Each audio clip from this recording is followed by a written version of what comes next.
كل حيوان مفترس له ناب أو مخلب يفترس به يعتبر محرما. هذه اثنين.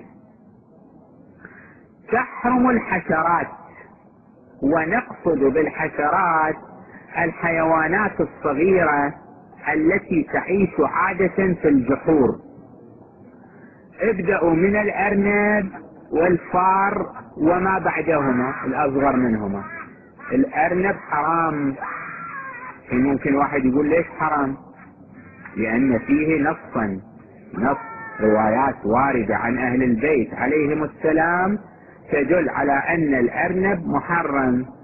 لا واحد يقول والله الأرنب تحيض فصارت حرام، لأن إذا قلت لك تحيض يقول لك الذكر ما يحيض، الأرنب الذكر فما يحيض.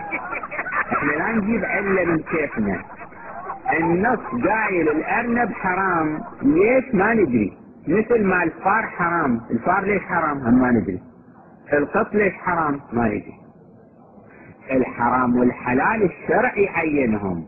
احنا ما لا نعرف العلل والملاكات التي دعت الى تحريم شيء او تحليله.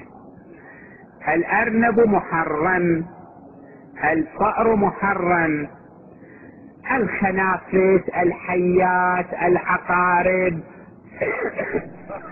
الذباب، البق وما شاكلها، الديدان، كل هذا محرم. الديدان بكل أقسامها، كبيرها صغيرها. اخذوها قاعدة: الحشرات عموما محرمة باستثناء الجراد. الجراد هم حشرة. هنا ما راح نتحدث عن الجراد له حساب ثاني يجينا، لان احنا بعدين راح نتكلم عن الطيور والحيوانات التي تطير. باعتبار الجراد يطير راح نتحدث عنه مستقلا